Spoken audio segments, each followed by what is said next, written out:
Good morning everyone, it is day 3 here in Alicante. Excuse the hair, I didn't have much time for a shower this morning because I got woken up about 5 in the morning with someone leaving from the hostel, so I had a bit of a lie-in.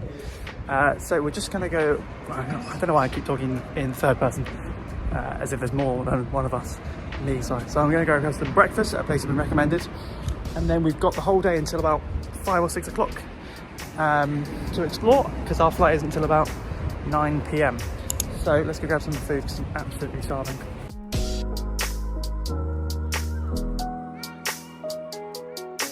So I've just had an amazing breakfast at the place recommended to me. It has some zumo de naranja e pan con tomate, which is orange juice and tomato spread over bread. Now I'm just going to go to the central market and try some of the local delicacy, which is turon.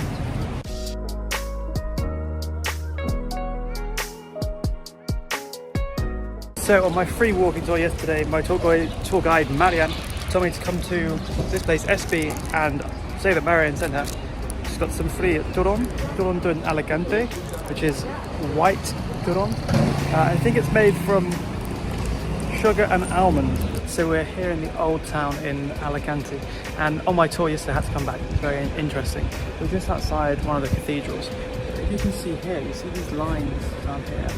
Apparently this is from when there was the war going on. Soldiers would sharpen their bayonets into the wall here.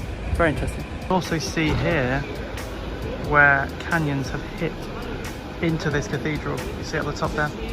And these are names of people who have, donated to the cathedral.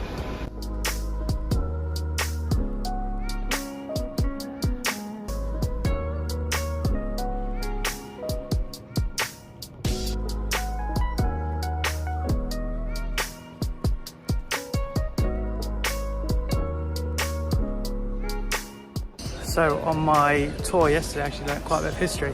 So Alicante has been bombed and destroyed many times through civil wars, the British invading, all that kind of stuff, I think.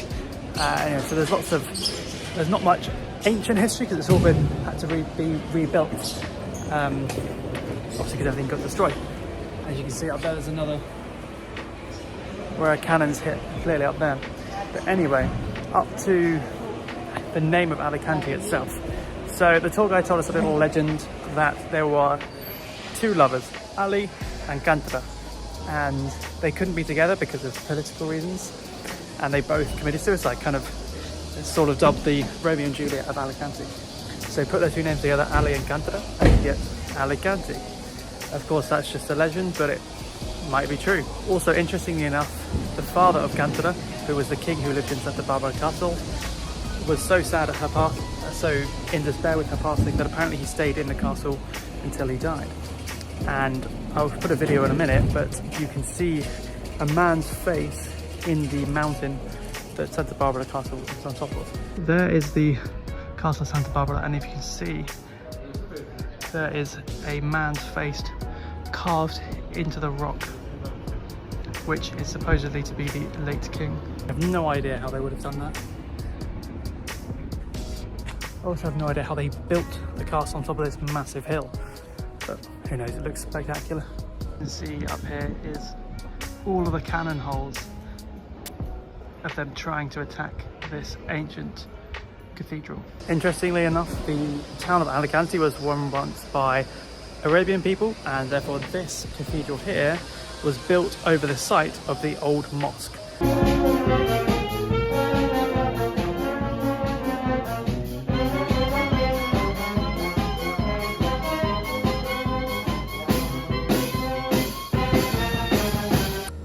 So I've just walked through the old town and met not bumped into the band I saw the other day with the first night I was here.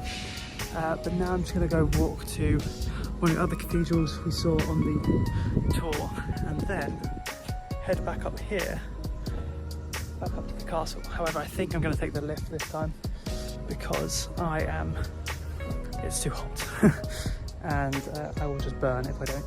So the Basilica I tried to go to is closed for the afternoon. I guess they're having a siesta. So we're going to go get the lift up to the top of the castle. The castle itself was free, but I think you have to pay for the lift, but it saves the walk.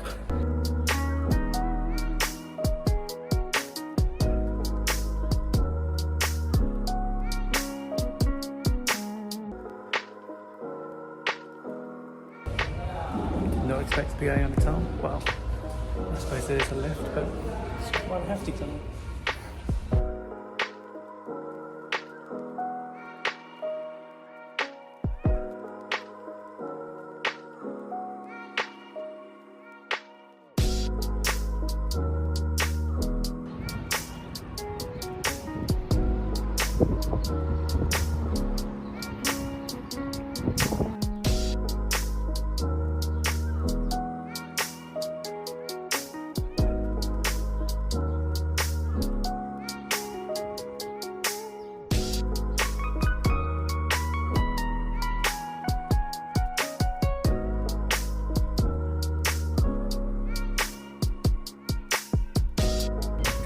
So you can confirm the walk even to the top from the lift is quite strenuous in the midday sun, so don't go in the middle of the day, probably go in the morning or in the evening.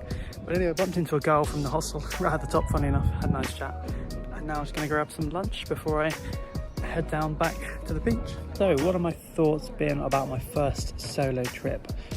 Well, I think there is an element of solo tripping that is very exciting. You know, you don't have to abide to anyone's time or anything like that, and you can do whatever you want when you want, which is very nice.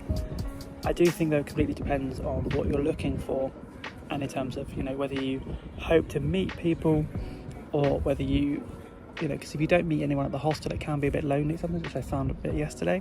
But then this morning I met this girl in the hostel, and actually I didn't go with her, but we met again up the top of the castle.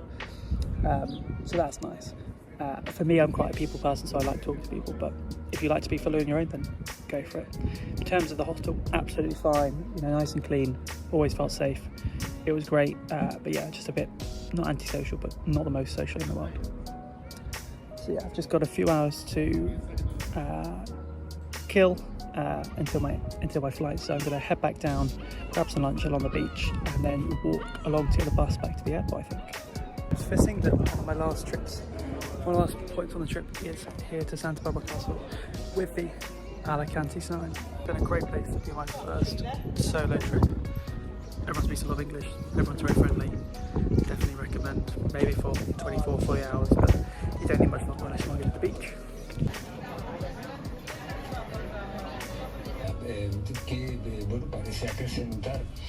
So guys, about 48 hours later we're back to Alicante airport, ready to fly back this evening back to Bournemouth. Now we're a little bit early because it actually got very, very cold in Alicante. It was very windy and it started to rain a little bit, so I thought might as well just get on the bus and get here early.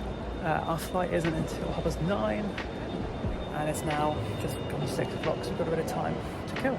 Very easy security process here. I actually love not having to check a bag in and just, you know, scanning the QR code and straight through. Within 5 minutes I was through. So let's now go see what there is to offer in Alicante airport. Quite tempted to get lounge access because I get it discounted, so let's go see. So I am here in the lounge in Alicante. I wanted to go check out how much the lounge was because I know I get discounted lounge access with Monzo Plus. And anyway, then the lady just sort of said go in, but my card hasn't been charged, so we'll see what happens there. So I actually declined, but anyway, we're in. So I've been here for a few hours now, had some free few snacks and some water and some free can't drink because I'm driving later sadly, but we're just waiting for our flight back later.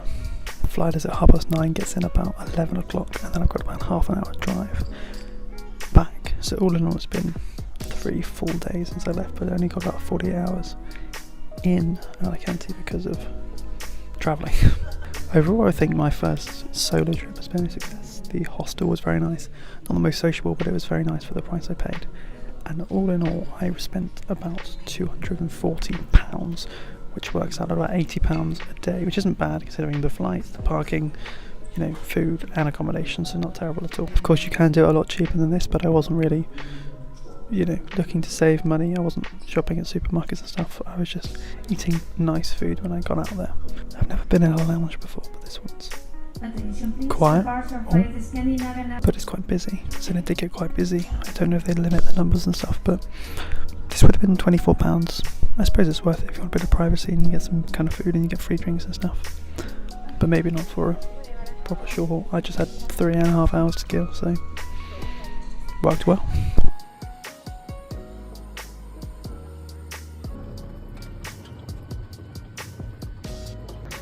So I've made it back to Bournemouth Airport. It is just gone 11:30. I need to try and find the car somewhere. Very short walk from the plane to the other side of the security, but the border. But the border took forever because there was only like 3 people on it, and none of these automated gates here at Bournemouth. Also, the police were here as well, looking, sort of like searching. Not searching everyone, but they were clearly scanning to see someone. So that's always fun. But anyway, now I've just got a short drive home back to Southampton. But all in all, can't really fault Ryanair, to be fair, for the price you pay. I think this leg was like £14. Well, you know, it's mad how they make money, if they do. So yeah, we are back in Bournemouth, and that rounds up my first solo trip. Thank you guys for watching, and see you soon.